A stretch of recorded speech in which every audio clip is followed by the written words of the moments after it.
Welcome back. You're watching CNBC TV 18 and we are in conversation with Auguste Kouame, World Bank's country director for India on India's green hydrogen mission and the latest loan that the World Bank has announced for the country. Now, when it comes to production of green hydrogen and electrolyzers, is there a target that you're setting for the next few years or maybe till FY26? We don't have target other than the targets that the government has set in the National Green Hydrogen Mission. We are here to support the implementation of the National Green Hydrogen Mission and meet its target. So the government has a target of stimulating private investment up to 100 billion in the production of electrolyzers and the actual production of green hydrogen. The government's own contribution to that would be, about $2 billion, but that's to stimulate the private sector's investment. The goal is really the 100 billion, and hopefully this target will be met. Our initial conversations with the government is between the two operations. We had a number of conversations, and my sense is that it could actually be exceeded. Right. We could exceed that goal of 100 billion. Yes. What we would like to ask you in terms of catalyzing private sector investment, drawing in more investments, because institutions like the World Bank, the government, cannot bring in all the money. It has to come from the private sector. What more can be done by this new government, which has just taken over a few days back? What can be done in terms of crowding in more private investments in the renewable energy space, in the green hydrogen mission? Well, I think the government is already doing a number of things. If we want to focus on green hydrogen, I think the first thing that you want a government to do is to have a mission, to have a plan. And that plan is there, 2023. I think there are a number of other things that you'll want the government to do more broadly to stimulate private investment. There are actions, for example, in the area of facilitating access to land. If you want to establish production of renewable energy, you need space. And there are some good examples, including under some World Bank financed projects. We have the REWA project example, or the solar parks project, which was also part of a mission, the National Solar Mission. Under that mission, we worked with the government to facilitate the identification of land and invest in shared infrastructure in those plots to tell the private sector, look, the basic infrastructure is already there. You're not going to struggle to find the land and put the pipes, and it's already there. All you need to come with your boxes, and you build your plant and you start producing.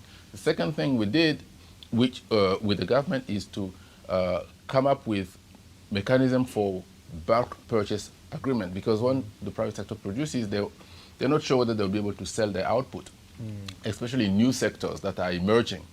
So we agreed with some big consumers.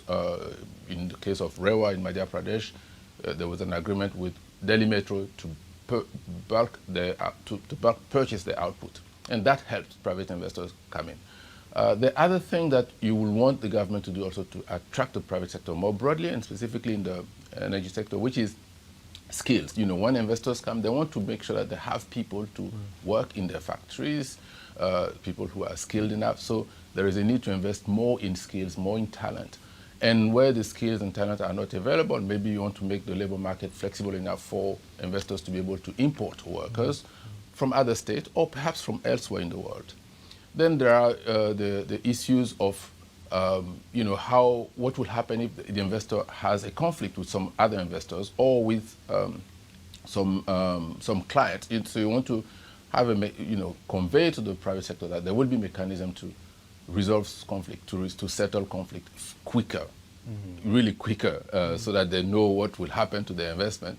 And then a few other steps, but the government is thinking about those already and has done a lot, as I said, in some of these areas, and perhaps there are a few more things to do. Right. My final set of questions. What is the cost for a country like India if we don't focus enough on energy transition, on climate action right now? We have been seeing a climate crisis, and that has been impacting us in different ways, through flooding, through heavy water logging, water scarcity. So any recommendations that you've recently made to the government, any warning signs that you pick up? Well, you know, the good news is that when it comes to climate, no government needs advice anymore because we all know the issues. We all know that the crisis is upon us. It is a clear and present danger. We live it every day. So I will say that 2 or 3 buckets of issues. One is on adaptation. The climate change is upon us. It's going to actually get a bit worse before it gets better. So how do we protect people? How do we protect households? How do we protect firms? How do we protect systems, infrastructure? And if that protection doesn't happen, we know what happened. You lose a lot of lives or a lot of assets. So first message is what we call adaptation. Invest in adaptation and resilience. Invest, really well, knowing that this is not a safe place. This is not a safe world. By place, I mean the globe. The planet is no longer as comfortable, as easy to live as it used to be. So we need to invest in protecting ourselves. That's adaptation. And it's, in India, it means making sure the coast safer, making air quality better, investing in improving all these things. So that's adaptation and resilience. The second bucket is, how do we act to reduce the pace of how do we reduce our impact on climate in the future? How do we reduce the harm? How do we ensure that we don't put up more greenhouse gases or more CO2s or more methane out there, which will make things even worse? So that's the bucket of mitigation.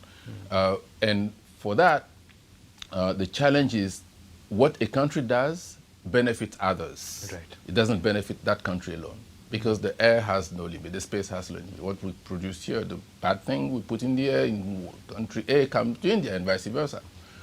So what our advice is for a country like India, which is not one of the biggest emitters at the moment, if you look at emission per capita, India's emission level is quite low. India's energy consumption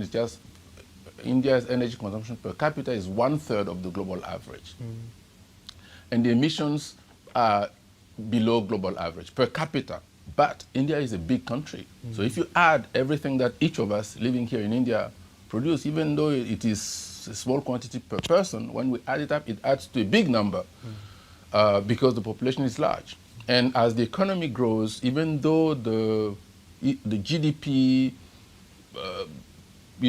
emission per GDP is not high, because the GDP itself is large, the total emission is quite significant. Right. So our advice is India will have a role to play in helping the world meet the global mitigation objectives, but that will also help India. Why? Because as I mentioned earlier, the world is now, every consumer is paying more attention to what is the CO2 content, what is the carbon footprint of what they're consuming. The European CBAM, the Carbon Border Adjustment Mechanism, is telling us if you don't reduce the emission content of your GDPs, you're not going to have the global market as your marketplace. Right. It's going to shut down on you. And India, big economy, will need to export. So for India, the benefits of investing more in mitigation is to protect the economic gains and be able to continue being the powerful economy that India will be, very soon, and be able to export its goods so that it doesn't become too challenging. And so there are benefits there. And of course, there are additional benefits such as, creating jobs.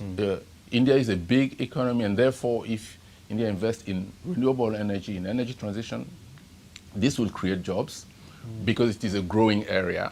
Right. To create new jobs that are actually perhaps more inclusive than the jobs in traditional industries because they're easier to do, they require more talent, they Right. can be done from home, so more people can join the labor market, including women who can work more in these new technologies than they would have been able to work in hydrocarbon, for example. Okay. And finally, it will also show India's leadership in this area. And leadership in the world is an intangible, but it means a lot.